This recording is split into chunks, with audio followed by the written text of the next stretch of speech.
नमस्कार, मैं हूं प्रमोद और आप देखना शुरू कर चुके हैं दी सड़कनामा.com। इस वक्त मैं मौजूद हूं एलनाबाद की अनाज मंडी में और आज यहां पे बड़ी किसानों की महापंचायत होने जा रही है और हम आपको तस्वीरें दिखा रहे हैं। अर्जुन सिंह चौटाला हमारे साथ इस वक्त मौजूद हैं। अर्जुन जी, इस किसान आंदोलन को लेकर क्या कहना चाहेंगे? लंबे समय से आज 100 के करीब दिन हो चुके हैं इस आंदोलन को लेकर, लेकिन 11 दौर की बात और उसके बाद कोई बातचीत नहीं है।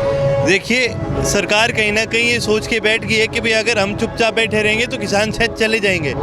लेकिन आपने बॉर्डर पे भी देखा होगा, भारत का किसान बहुत मजबूत है। अगर ये सरकार सोचती है कि भाई किसान उठ के चले जाएंगे और हम ऐसे बैठे रहेंगे तो ये बहुत बड़ा वहम है। आज नहीं तो कल सरकार को तो झुकना ही पड़ेगा। तो क्या लग रहा है, जैसे मोदी जी ने कहा कि किसान एक कॉल से दूर है, लेकिन किसान उनका नंबर मांग रहे हैं। क्या मोदी जी ने जिस तरह से कहा कि किसान उनसे एक कॉल से दूर है, लेकिन किसान है उनका नंबर मांग रहे हैं कि नंबर दो। 11 राउंड हुए थे बातों के, एक भी राउंड में अगर मोदी जी बैठे हो तो आप मेरे को बता दो।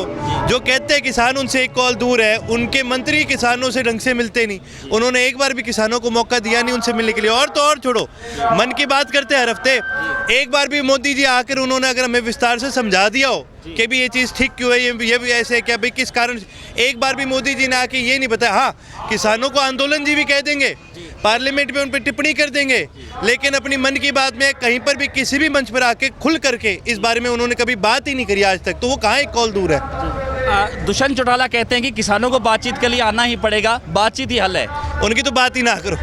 वो अगर बातचीत करना चाहते तो उनको बोले हेलीकॉप्टर में उड़ना छोड़ दो, जमीन पे आओ, तब उन्हें बेरा पड़ेगा। और ये कहाँ जमीन पे आएंगे, तो अपने घर में भी पीछे नोरे वाले रास्ते से घुसने लगे। इनको इतना डर लगता है आज के दिन।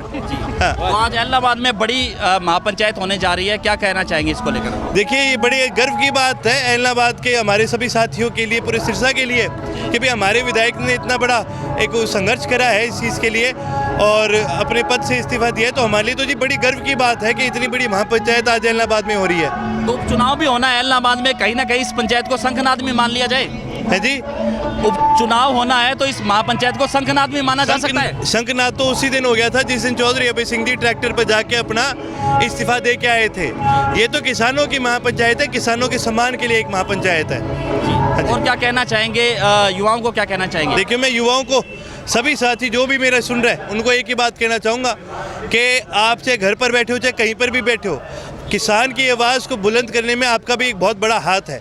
चाहे सोशल मीडिया पे कीजिए, चाहे स्कूलों में कीजिए, चाहे अपने कॉलेज में कीजिए, चाहे ऑफिस में कीजिए, पर आप इस आवाज़ को उठाओगे तो किसानों को उस बात से मजबूती और मिलती है। सभी से मेरा यही अनुरोध है कि किसान वो कौम है जो इस देश का पेट भी भरती है और बॉर्डर पर देश की रक्षा भी करती है।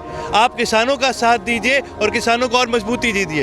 एक आजकल जो चल रहा है ट्रेंड में कि गांव के लोग हैं वो 100 रुपये लीटर दूध की बात कर रहे हैं कि 100 रुपये लीटर है वो दूध होना चाहिए। जिस तरह से पेट्रोल और डीजल के दाम बढ़ रहे हैं, इसको आप कहाँ तक ठीक मानते हैं? देखिए, ये हर गांव की अपनी अपनी इस चीज़ में सोच है। कई गांवों को लगता है कि भाई ये बात सही है, कई गांव शायद से इस चीज़ के साथ नहीं भी है, पर वो गांव वालों का फैसला है।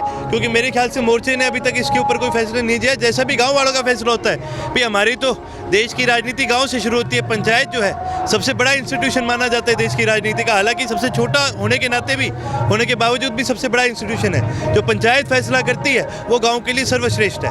हरियाणा में कल मनोहर लाल ने कहा कि चुनाव के लिए समय अभी ठीक नहीं है, वातावरण ठीक नहीं है, पंचायती राज के चुनाव होने वाले हैं। वातावरण इसलिए ठीक नहीं, इनको कोई काम में नहीं बढ़ने दे रहा।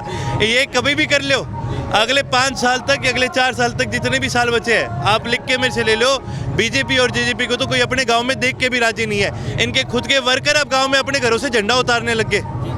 अंतिम सवाल मेरा, मल्लिका गांव में पिछला चुनाव हुआ था, नरेंद्र मोदी आए थे, नरेंद्र तोमर आए थे, लेकिन आज उस गांव में पोस्टर लगा दिए हैं कि भारतीय जनता पार्टी और जेजेपी का आना मना है। तो क्या कहना चाहेंगे, जिस विधानसभा चुनाव में नरेंद्र मोदी आए, आज वहां पोस्टर लगा दिए गए हैं? जिस विधानसभा में नरेंद्र मोदी जी कुछ नहीं कर पाए, वो बाकी भी क्या कर लेंगे दोबारा। और सिर्फ मल्लिका नहीं, आप एलनाबाद के लगभग हर गांव के अंदर बीजेपी और जेजेपी की एंट्री पूरी तरह से बैन हो रखी है। हाँ जी, धन्यवाद। तो ये थे हमारे साथ अर्जुन सिंह चौटाला। लगातार हमारे साथ बने रहिए। इस वीडियो को आप ज़्यादा से ज़्यादा शेयर जरूर कर दीजिए ताकि ये किसानों की आवाज़ है वो सरकार तक पहुँचे। बहुत बहुत शुक्रिया।